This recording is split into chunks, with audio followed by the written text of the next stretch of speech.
remember, on a $10 rent increase, that NOI goes up and the value goes through the roof. So tighten that collection process and get rid of collection process by putting them on auto pay. Fill up the units and create a waiting list. That's easy to do, guys. It's easy to do when you mirror what the other competitors are doing. And if the other competitors have vacancies, obviously don't mirror what they're doing. You want to be the one that stands out. You create a waiting list. Build more units on the property as well. All right? You can go out there, you can build additional units on the property. And the way that that's done is out parcels. And we're going to talk about that. Now, here's creating value. I want to share this with you. Each and every one of you have this, and it's in your back of your materials for those of you who are watching these DVDs and CDs. There's a copy in there for you. Creating value, you have to see high vacancy, raising the NOI. Look at the value, the bump here that keeps going up. This is by raising income and filling vacancies, okay? Fill the vacancies, raise the income, raise the rents, add vending. You can see the pop. Look from here to here, all this right here. That's a lot. That's a lot of money. And lowering the expenses. And then conversion is where it's at here, converting the use. This is creating tremendous amounts of value. That's why I said don't discount when we're going to go ahead and put it to its highest and best use. Whether it's going to be taking land and doing RV pads or hotel condos, office condos, or residential condos when the market permits. But you can see from here at high vacancy to converting to full occupancy, the value goes through the roof. But another thing to concentrate on here, if you're ever looking at a grid, is this is the value goes up and then the timeline goes out. And you could see the timeline from here to here. This is going to be your shortest time from high vacancy. This is what you want to concentrate on.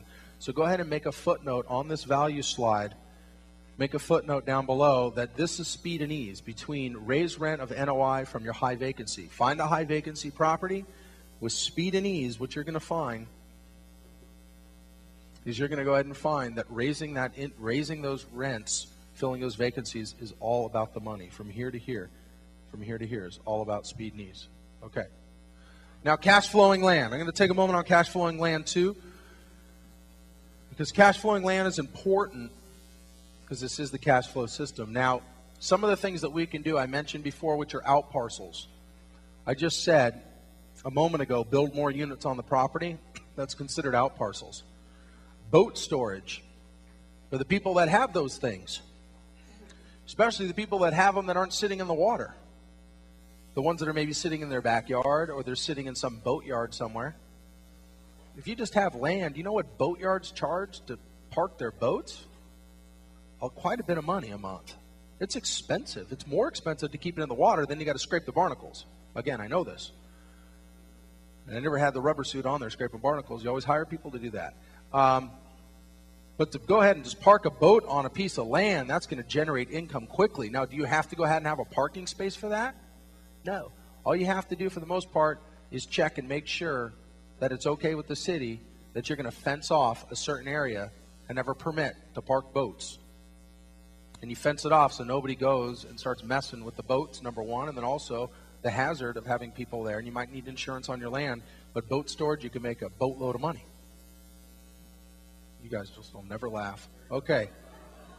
All right. Auto storage as well. I don't know about you guys, but when I met Lisa, I had an old classic. I did. I had a 61 Dodge Phoenix push-button classic. I redid the whole thing from top to end. It had big fins on the back of it. I thought it was so cool. Lisa drove in that car one time. One time. She said, "Where's the airbags? Why does it smell like gas?"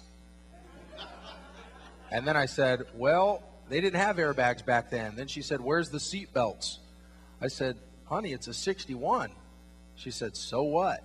I said, "Well," she goes, "I got one last question." I said, "What?" She goes, "Why are all the people looking at us when we're driving down the street?" So I donated it. I actually gave it to a foundation. I just donated it, used it as a write-off. But for the people that do have automobiles, multiple autos, you need storage for those autos. And I see it all the time. They, especially here in Malibu, where I live, they always have little signs around. They say, "Looking for garage space to park my car." Because people have a lot of cars. All right? They do.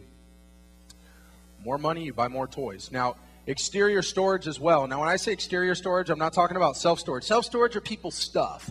People want to make sure their stuff's okay with the climate, all that. What I'm talking about as far as exterior storage is getting creative. Talking about the chain link fence. Anybody here have a swimming pool? Yeah, a couple people. You know your swimming pool repair guys, I'm not talking about the chemicals, I'm talking about the empty stuff, the empty buckets and the hoses, the worthless stuff, right? The stuff that they use. They get their chemicals and they exchange their chemicals out. That's something entirely different. I'm talking about like plumbers that have like the PVC plumbing, like that stuff. Not copper, because copper is expensive. Stuff that people just wouldn't want. If you were walking by a chain link fence and you saw a bunch of plumbing stuff in there that was just meaningless, or pool supply stuff that's meaningless, stuff that you wouldn't mess with, that's what I'm talking about, exterior storage. These people need a place to put that stuff, and it's expensive to store things. You can do exterior storage. Advertising signs as well. Guys, it's a pole that sticks in the ground that goes straight up, and it's got a big sign on it. That's it. All right? That's it. And you can do tons and tons of advertising. And on that note, I've seen as well just vacant little, I call them infill lots. We didn't cover infill lots, so I'm just going to take a second on this because this is important. An infill lot is something, you guys probably see them all the time. You drive down the street, all of a sudden you'll see building, little tract of land, and then you'll see a little building in front of it, a little building behind it, and it's just sitting there. You guys seen those? Yeah? Okay, those are called infill lots, and for the most part, they're already at their highest and best use. They're the stuff that nobody wanted, and now they're just grass or whatever's on it. They're just sitting there. Well, the reason why I mention this is I've seen people that have maybe, a restaurant or something of that nature go ahead and take these infill lots that you can pick up for nothing. And there's something else you can do with infill lots too. But what they'll do is they'll go ahead and make these makeshift signs just out of wood, and then they'll have a banner across the front of it, like "Eat at Joe's Pizza" or what have you. And they'll have a big arrow down the street. Oh, Joe's Pizza. Well, they still pay money for that, so you can still have income. We're not talking about a lot of money, but we're still talking about income. But there's also something else you can do with that. With land, you can also plant trees. You can grow trees. You can do things like that. I talked about the turf farm. You can do things like that. And then also cell phone towers. Now, this is an out parcel. I'm going to get back to infill lots in a moment. But right here, this is an out parcel. Now, this out parcel on this particular project, this is roughly about 60,000, 70,000 square feet. Then they had an out parcel here with a building, shack, building. Okay? These are just little retails. Now we have all this additional space, these 3 additional parcels. Okay, these are called out parcels. They're out and away from the property. You guys ever seen a coffee kiosk? You know what that is? You pull up, you order your stuff, they give it to you right there, and you drive out. You don't even get out of your car. Well, you can do stuff like that on a build-to-suit, and they'll go ahead and put one of these boxes right here, and they'll go ahead and just lease the land from you, and you do something called a build-to-suit, and they'll go ahead and have their engineer and their architect. You get the plans approved. It's just a little process. You walk it through. Then they'll get their architectural design, and you hand it over to your guy, and you say, "Here, build this for them." And what they'll do, in order for you to build that, what you want is something called a long-term lease. So write that down. Some build-to-suits on larger out parcels, those leases to some big corporate chains can be as long as 10, 15, 20 years for leases. That's a long-term lease. And of course, you work out the terms, and your terms, write this down, should escalate. So obviously, you're not going to be doing a build-to-suit. It might cost you whatever. Say it cost you $100,000 to build the building, and then you're going to go ahead and lease it to them. Let's say you're leasing it to them for $2,000 a month. Well, in 10 years, you're not still going to be leasing it to them for $2,000 a month.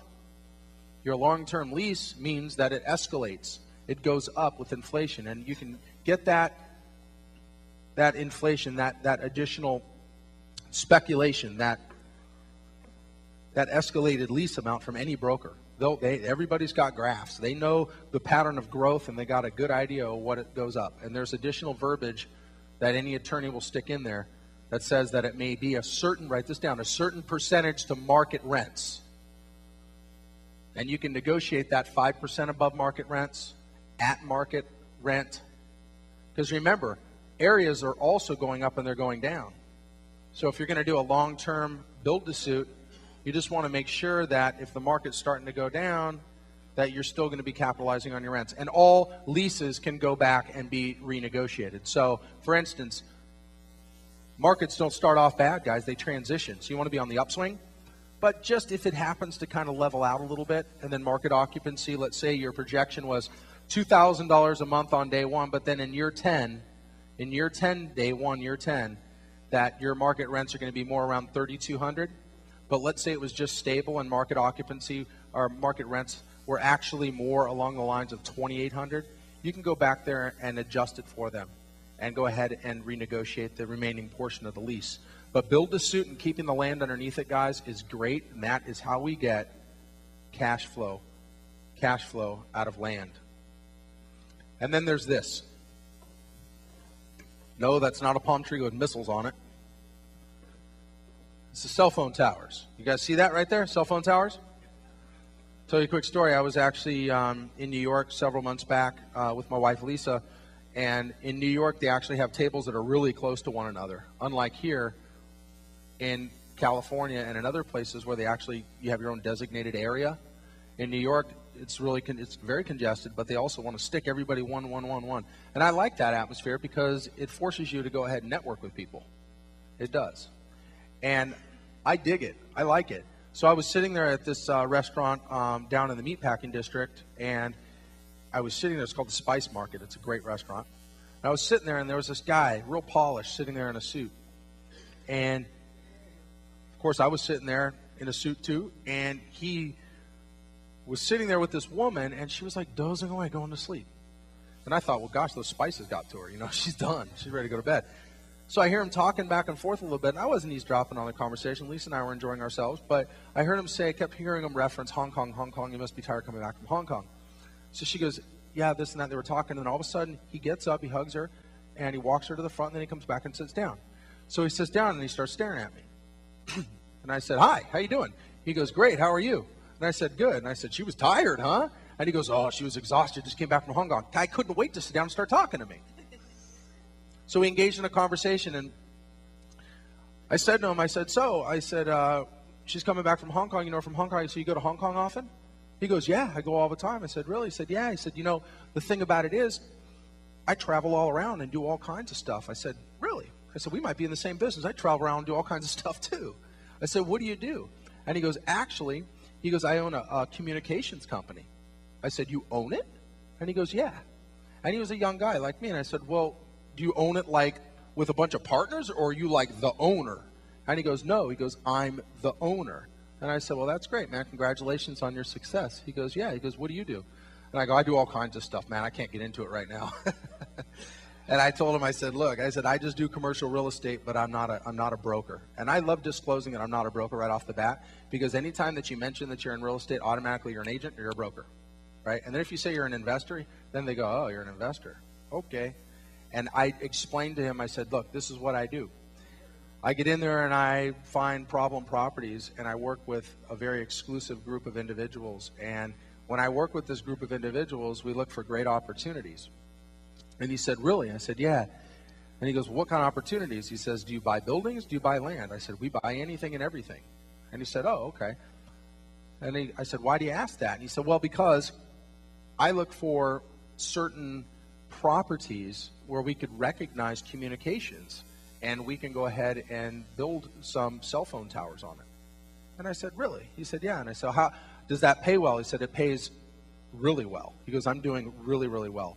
And we're all across the nation, and we're making a lot of money with this business. And I said, well, what kind of property are you looking for to put cell phone towers on? He said, we're looking for, basically, he was mentioning infill lots, trying to school me on infill lots. So I told him, I said, look, man, I know the lingo, I know the business, just talk to me straight. What exactly are you looking for?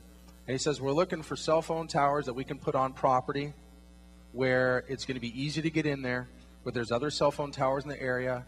And what we basically do is we come in and we charge cheaper rates because we're direct.